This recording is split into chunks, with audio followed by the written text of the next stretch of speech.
बहुत पुराने समय की बात है।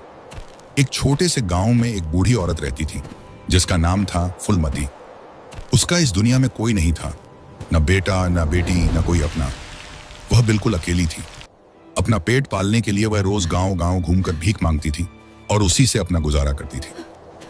कभी किसी के दरवाजे से रोटी मिल जाती तो कभी खाली हाथ ही लौटना पड़ता, लेकिन जिंदगी जैसे भी चल रही थी वह उसे चुपचाप जी रही थी। फूलमती अक्सर भीख मांगते मांगते बहुत दूर दूर के गांवों तक निकल जाती थी। उसे पता ही नहीं चलता कि कब सुबह से शाम हो जाती और शाम से रात। एक दिन फूलमती भीख मांगते मांगते एक दूर के अनजान गांव में पहुंच गई।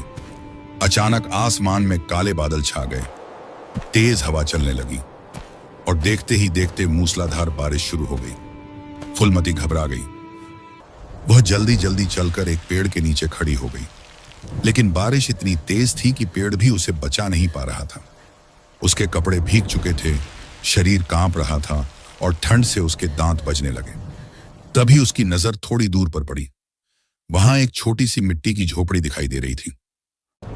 फूलमती ने बिना देर किए दौड़ लगाई और किसी तरह उस झोपड़ी तक पहुंच गई। झोपड़ी का दरवाजा आधा खुला था। फूलमती धीरे धीरे अंदर चली गई। अंदर का दृश्य देखकर वह ठिठक गई। वहां एक करीब 20 साल की लड़की चूल्हे के पास बैठी कुछ पका रही थी। चूल्हे की हल्की हल्की आग से पूरे कमरे में गर्माहट थी। जैसे ही लड़की की नजर फूलमती पर पड़ी वह चौंक गई। अरे दादी, आप कौन हो? इतनी बारिश में यहाँ कैसे? उसकी आवाज में डर नहीं बल्कि चिंता और अपनापन था। फूलमती ने कांपती आवाज में कहा, बेटी, मेरा नाम फूलमती है। अरे दादी, मैं पास के गांव से भीख मांगते मांगते यहाँ तक आ गई। बारिश में फंस गई, इसलिए यहाँ आ गई। लड़की तुरंत उठ खड़ी हुई। अरे दादी, आप भीग गई हो, यहाँ आओ, बैठो। उसने पास में पड़ी एक पुरानी चारपाई की तरफ इशारा किया। फिर जल्दी से अंदर जाकर एक पुराना लेकिन साफ चादर लेकर आई और फूलमती को ओढ़ा दिया। इसे ओढ़ लो दादी, ठंड लग जाएगी। फूलमती की आंखों में आंसू आ गए। लड़की फिर चूल्हे के पास गई और जल्दी जल्दी गर्म चाय बनाने लगी। कुछ ही देर में वह एक मिट्टी के कप में गरम गरम चाय लेकर आई। लो दादी, चाय पी लो, थोड़ा अच्छा लगेगा। फूलमती ने कांपते हाथों से कप लिया। जैसे ही उसने पहला घूंट लिया, उसके पूरे शरीर में जैसे गर्माहट फैल गई। वह लड़की को देखते हुए बोली, बेटी, तू बहुत अच्छी है, भगवान तुझे खुश रखे। लड़की हल्के से मुस्कुराई। कुछ देर चुप्पी रही। फिर फूलमती ने धीरे से पूछा, बेटी, तेरा नाम क्या है और घर में और कौन है? लड़की की मुस्कान थोड़ी फीकी पड़ गई। उसने धीरे से जवाब दिया, मेरा नाम कजली है और इस घर में मैं अकेली ही रहती हूं। फूलमती चौंक गई। अकेली? कजली ने नजरें झुका ली। हाँ दादी, मेरे माँ बाप बहुत पहले गुजर गए। तब से मैं यहीं अकेली रहती हूँ। जो मिलता है वही खाकर गुजारा करती हूँ। यह सुनकर फूलमती का दिल भर आया। उसे अपने बीते हुए दिन याद आ गए, जब वह भी कभी अकेली हो गई थी। बारिश अब भी तेज हो रही थी। झोपड़ी के बाहर पानी की आवाज गूंज रही थी। अंदर चूल्हे की हल्की रोशनी में दो अकेले इंसान बैठकर अपनी अपनी जिंदगी की बातें कर रहे थे। फूलमती ने धीरे से कहा, बेटी, मैं भी अकेली हूं। इस दुनिया में मेरा भी कोई नहीं है। कजली ने उसकी तरफ देखा। उसकी आंखों में भी वही दर्द था।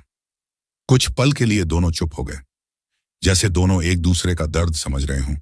उस रात बारिश रुकने का नाम ही नहीं ले रही थी। धीरे धीरे अंधेरा और गहरा हो गया।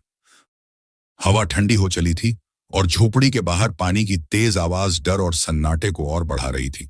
फूलमती दादी ने उठकर अपने गीले कपड़े ठीक किए और जाने के लिए तैयार होने लगी, लेकिन तभी काजली घबराकर उनके सामने आ गई और बोली, दादी, आप कहाँ जा रही हो? इतनी ठंड में, इतनी रात में और इतनी तेज बारिश में आप कैसे जाओगी? मत जाओ ना दादी, आज यहीं मेरे घर पर रुक जाओ।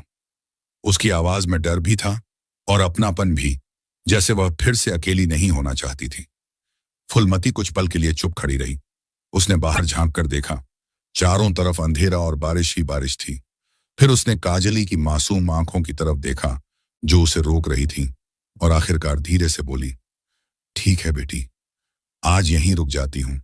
यह सुनते ही कजली के चेहरे पर राहत की मुस्कान आ गई, जैसे उसके दिल का बोझ हल्का हो गया हो। कजली की आंखों में हल्की चमक आ गई। फिर कजली तुरंत चूल्हे के पास गई और लकड़ियां सुलगाकर आग तेज की। उसने जल्दी जल्दी आटा गूंथा और चूल्हे पर गरम गरम रोटियां सेंकने लगी। साथ में एक छोटी हांडी में साग भी चढ़ा दिया। झोपड़ी में धीरे धीरे खाने की खुशबू फैलने लगी। उस रात में जब तेज बारिश थमने का नाम नहीं ले रही थी, फुलमती दादी उसी छोटी सी झोपड़ी में रुक गई। चूल्हे की धीमी आंच जल रही थी। बाहर बारिश की बूंदें छप्पर पर गिरकर एक अजीब सा सुकून भरा शोर कर रही थीं और अंदर कजली चुपचाप बैठी दादी के लिए खाना बना रही थी। फुलमती भी चूल्हे के पास बैठी थी, मगर उसकी आंखों में चिंता थी, क्योंकि उसके दिल में कजली की हालत घूम रही थी। एक छोटी बच्ची जो इस दुनिया में बिल्कुल अकेली है, न कोई पूछने वाला, न कोई संभालने वाला। तभी उसने धीरे से कजली से पूछा, बेटी, तू कब से अकेली रह रही है? कजली की आंखें भर आईं। उसने धीमी आवाज में कहा, दादी, जब मैं बहुत छोटी थी तभी माँ बाप चले गए। तब से मैं यहीं हूं। जो मिलता है खा लेती हूं, नहीं मिलता तो ऐसे ही सो जाती हूं। यह सुनकर फुलमती का दिल जैसे टूट गया। उसने तुरंत कजली को अपने सीने से लगा लिया और कई सालों बाद उसके दिल में मां जैसा प्यार उमड़ पड़ा। कजली भी दादी से लिपट कर रोने लगी, जैसे उसका सारा दर्द बाहर आ गया हो। बाहर बारिश लगातार बरस रही थी। थोड़ी देर बाद कजली ने धीरे से पूछा, दादी, क्या आप कल चली जाओगी? फुलमती कुछ पल के लिए चुप रही, फिर बोली, अगर तू चाहे तो मैं तुझे अपने साथ ले चलूं। कजली ने हैरानी से उसकी तरफ देखा। उसकी आंखों में डर भी था और उम्मीद भी। सच दादी, आप मुझे छोड़ोगी तो नहीं? नहीं बेटी, कभी नहीं। यह सुनते ही कजली के चेहरे पर हल्की सी मुस्कान आ गई। थोड़ी ही देर में कजली ने 2 पत्तों की थाली में रोटी और साग परोसकर दादी के सामने रख दिया और बोली, दादी, पहले आप खाओ। फुलमती ने प्यार से कहा, नहीं बेटी, तू भी बैठ, साथ में खाते हैं। और फिर दोनों साथ बैठकर खाना खाने लगी। हर कौर के साथ उनके बीच अपनापन बढ़ता जा रहा था, जैसे बरसों से बिछड़ी हुई 2 रिश्ते की डोर फिर से जुड़ रही हो। खाना खत्म करने के बाद काजली ने पुरानी चारपाई पर एक चादर बिछाई और बोली, दादी, आप यहां सो जाओ। और फिर दोनों एक चारपाई पर साथ लेट गईं। बाहर बारिश अब भी हो रही थी, लेकिन उस रात दोनों के दिलों में अजीब सी शांति थी। कजली दादी से लिपट कर सो गई और फुलमती उसके सिर पर हाथ फेरते फेरते खुद भी गहरी नींद में खो गई। शायद कई सालों बाद उसे ऐसा सुकून मिला था। धीरे धीरे रात बीत गई और अगली सुबह हल्की धूप झोपड़ी के अंदर आने लगी। बारिश अब थम चुकी थी। काजली नींद से जागी और दादी को देखकर मुस्कुरा दी। कुछ देर बाद दोनों बाहर बैठ गईं। फुलमती ने गहरी सांस ली और धीरे से बोली, कजली, तू यहाँ अकेली रहती है, मुझे अच्छा नहीं लगता। कजली चुप हो गई। फिर उसने धीरे से पूछा, तो दादी, मैं क्या करूं? फुलमती ने उसका हाथ पकड़ लिया और बोली, अगर तू चाहे तो मेरे साथ चल, मेरे घर चल, हम दोनों साथ रहेंगे। यह सुनते ही काजली हैरान रह गई। उसकी आंखों में एक साथ खुशी और डर दोनों आ गए। सच दादी, आप मुझे अपने साथ रखोगी? फुलमती ने प्यार से कहा, हाँ बेटी, अब तू अकेली नहीं रहेगी। यह सुनते ही कजली की आंखों से आंसू निकल पड़े, लेकिन इस बार ये आंसू दुख के नहीं बल्कि खुशी के थे। उसने तुरंत उठकर अपनी झोपड़ी के कोने में रखा अपना छोटा सा सामान इकट्ठा करना शुरू किया। कुछ पुराने कपड़े, एक बर्तन और अपने माँ बाप की एक पुरानी याद। उसने सबको एक कपड़े में बांधा और एक छोटा सा गट्ठर बना लिया। क्या सच में फुलमती बुढ़िया लड़की को अपने घर ले जाएगी या उसके साथ कुछ बुरा करेगी? आगे देखिए। और चैनल पर नए हैं तो जल्दी से सब्सक्राइब कर लें। फिर दोनों झोपड़ी के बाहर निकली। आसमान साफ था, रास्ता थोड़ा कीचड़ भरा था, लेकिन उनके दिल हल्के थे। कजली ने झोपड़ी की तरफ एक आखिरी बार देखा और फिर दादी का हाथ पकड़कर आगे बढ़ गई। दोनों धीरे धीरे गांव की पगडंडी पर चलने लगी। धीरे धीरे चलते हुए फुलमती दादी और कजली आखिरकार अपने गांव पहुंच गई। कच्ची पगडंडी, चारों तरफ खेत और बीच में उनकी छोटी सी टूटी फूटी झोपड़ी, जिसे देखकर कजली कुछ पल के लिए चुप रह गई। लेकिन फुलमती ने मुस्कुराकर कहा, यही है हमारा घर, छोटा है पर अब हम यहाँ आराम से दोनों रह सकते हैं। यह सुनते ही कजली के चेहरे पर सुकून आ गया। उसने धीरे से अंदर कदम रखा और उसी दिन से उस झोपड़ी को अपना घर मान लिया। दिन बीतने लगे। गरीबी तो थी, लेकिन अब अकेलापन नहीं था। हर सुबह फुलमती दादी जल्दी उठती, अपने पुराने कपड़े संभालती और दूर दूर के गांवों में भीख मांगने निकल जाती। वहीं काजली घर पर रहती, झोपड़ी साफ करती, पानी भरकर लाती, चूल्हा जलाती और दादी के आने का इंतजार करती। शाम को जब फुलमती वापस आती तो कभी उनके पास चावल, कभी थोड़ी सब्जी तो कभी आटा होता। काजली तुरंत चूल्हा जलाकर खाना बनाती और फिर दोनों साथ बैठकर सादा खाना खाते। पर उस खाने में जो सुकून था वो किसी अमीर के घर में भी नहीं मिलता। धीरे धीरे उनका रिश्ता इतना गहरा हो गया कि लोग उन्हें माँ बेटी ही समझने लगे।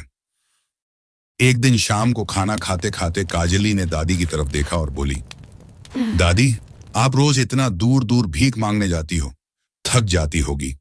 अब आप मत जाओ, आप घर पर रहो, मैं आसपास कुछ काम कर लूंगी, हमें चलाने के लिए इतना काफी होगा।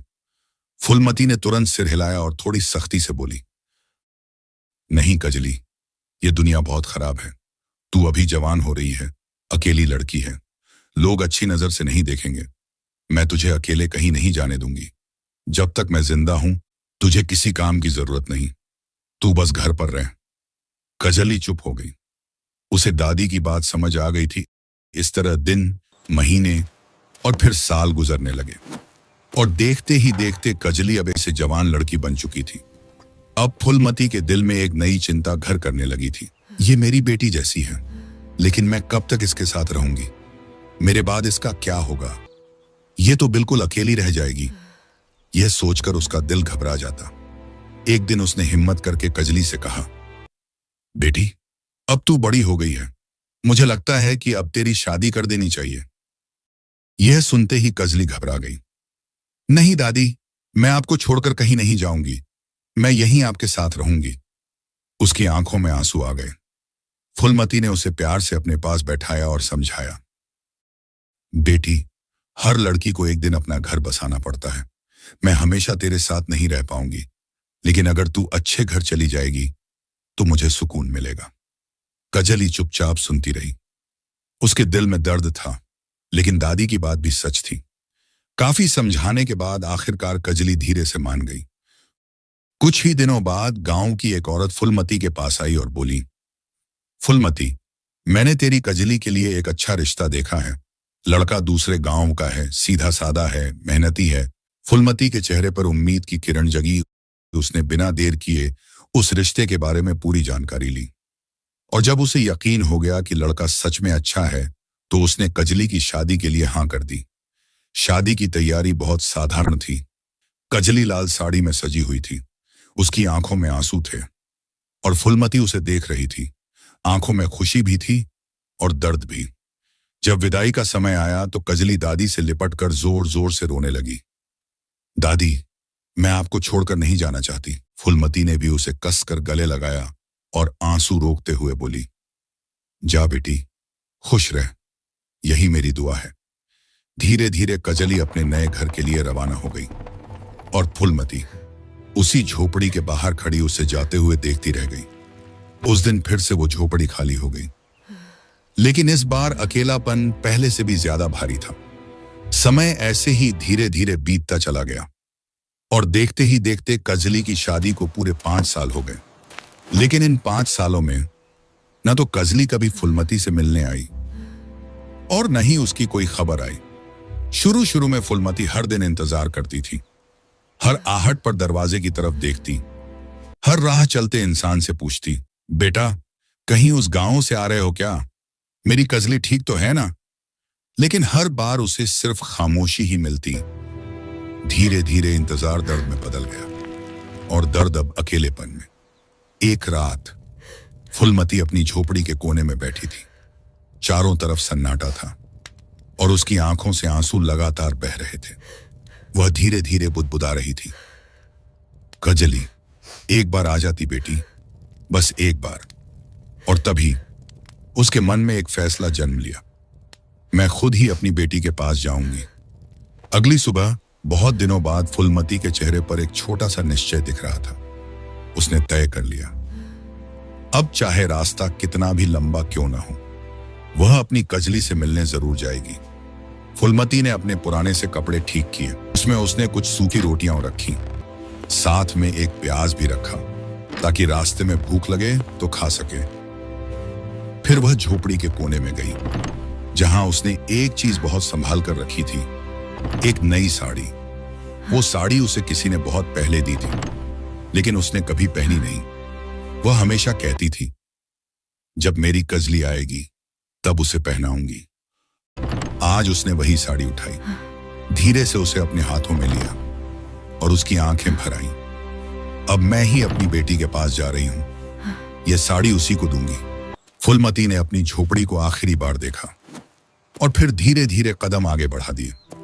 रास्ता आसान नहीं था, कई गांव पार करने थे, कई दिन और कई रातें लगने वाली थीं, लेकिन इस बार उसके कदमों में थकान नहीं थी, क्योंकि उसके दिल में सिर्फ एक ही उम्मीद थी, अपनी बेटी से मिलने की। दिन भर वह चलती रहती, जब बहुत थक जाती तो किसी पेड़ के नीचे बैठ जाती, अपनी गठरी खोलती, एक सूखी रोटी निकालती और प्याज के साथ धीरे धीरे खाती। हर निवाले के साथ उसे कजली की याद आती।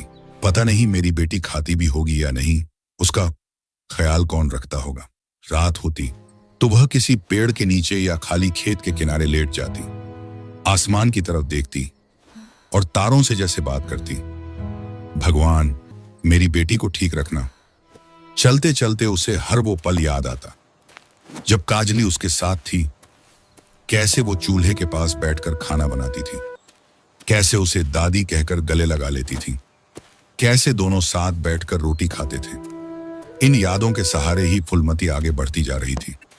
कभी उसके पैर दर्द से कांप जाते, लेकिन जैसे ही कजली का चेहरा उसकी आंखों के सामने आता, वह फिर से उठ खड़ी होती। धीरे धीरे दिन गुजरते गए और फुलमती अपनी बेटी के गांव के और करीब पहुंचने लगी। कई दिन और कई रातों का लंबा सफर तय करने के बाद आखिरकार फुलमती उस गांव में पहुंच ही गई जहां उसकी कजली रहती थी। थकी हुई देह, धूल से भरे पैर, लेकिन आंखों में एक ही चमक, अपनी बेटी को देखने की उम्मीद। वह लोगों से पूछते पूछते कजली के घर तक पहुंची और जैसे ही उसने उस घर को देखा, वह ठिठक गई। वो कोई साधारण झोपड़ी नहीं थी, बल्कि एक बड़ा पक्का मकान, ऊंचा दरवाजा, बाहर नौकर चाकर। फुलमती के चेहरे पर हल्की सी मुस्कान आई। मेरी बेटी सच में खुश है। उसने धीरे धीरे कदम बढ़ाए और दरवाजे के पास जाकर खड़ी हो गई। तभी एक नौकर ने उसे देखा और तिरस्कार भरी आवाज में बोला, ए बुढ़िया, यहां क्या कर रही है? चल हट यहां से। फुलमती ने हाथ जोड़कर कहा, बेटा मुझे कजली से मिलना है, कह दो उसकी दादी आई है। नौकर हंस पड़ा, हमारी मालकिन की दादी? चल चल भाग यहां से, कहां कहां से आ जाते हैं। इतने में अंदर से कजली बाहर आई, सजी धजी, महंगे कपड़ों में। फुलमती की आंखें भर आईं। मेरी बेटी, मेरी कजली, कैसी है तू? लेकिन कजली कुछ पल के लिए उसे देखती रही। वो पहचान गई थी, लेकिन अगले ही पल उसने अपना चेहरा सख्त कर लिया। तुम कौन हो? मैं तुम्हें नहीं जानती। ये शब्द सुनते ही फुलमती जैसे पत्थर की हो गई। बेटी, मैं हूं तेरी दादी, फुलमती। कजली ने नजरें फेर लीं और गुस्से में बोली, नौकर, इस बुढ़िया को यहां से भगा दो। हर कोई आ जाता है रिश्तेदार बनकर पैसे मांगने। फुलमती के हाथ कांपने लगे। उसने जल्दी से अपनी गठरी खोली और वो साड़ी निकाली। बेटी, तो मैं हूँ तुम्हारी दादी फुलमती। देखो ना, मैंने तुम्हारे लिए साड़ी लाया है। कजली ने उस साड़ी को देखा और हंसते हुए बोली, छी, ऐसी साड़ी मैं पहनूंगी, ये तो भिखारियों वाली साड़ी है। और उसने गुस्से में आकर वो साड़ी फुलमती के हाथ से छीनकर जमीन पर फेंक दी। वो साड़ी जो फुलमती ने सालों से संभाल कर रखी थी, आज मिट्टी में पड़ी थी। फुलमती की आंखों से आंसू बहने लगे, लेकिन आवाज नहीं निकली। उसने जमीन से वो साड़ी उठाई और आंखों से आंसू गिरने लगे। नौकरों ने उसे पकड़कर धक्का दिया और दरवाजे से बाहर निकाल दिया। फुलमती बोली, मैं तो बस अपनी बेटी को देखने आई थी। उसकी आंखों से आंसू रुक ही नहीं रहे थे। जिस बेटी के लिए उसने भीख मांग मांग कर जिंदगी बिताई, आज उसी ने उसे पराया बना दिया। फुलमती धीरे धीरे उस घर से दूर जाने लगी। हर कदम के साथ उसका दिल टूटता जा रहा था। उसे अब समझ आ गया था, गरीबी से बड़ा दुख अपनों का ठुकराना होता है। फुलमती दादी उस दिन अपनी आंखों में आंसू और दिल में टूटे हुए भरोसे को लिए धीरे धीरे वहां से चल पड़ी। वह बिना पीछे देखे बस चलती चली गई और धीरे धीरे उस रास्ते में कहीं खो गई।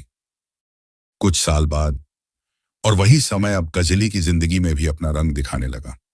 जिस अमीरी पर उसे इतना घमंड था, वही धीरे धीरे उससे छिनने लगी।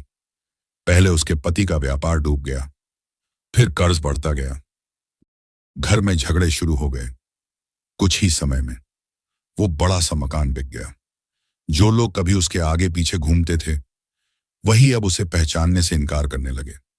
धीरे धीरे उसके पास कुछ भी नहीं बचा, न पैसा, न इज्जत, न साथ देने वाले लोग। वही रास्ता, वही हालत। और एक दिन हालात इतने खराब हो गए कि काजली को भी भीख मांगने पर मजबूर होना पड़ा। वो हर दरवाजे पर जाती, लेकिन हर जगह से उसे वही मिलता, इनकार, तिरस्कार और बेइज्जती। और हर बार उसे अपनी दादी की याद आती। मैंने भी तो उनके साथ ऐसा ही किया था। उसकी आंखों से आंसू बहने लगते।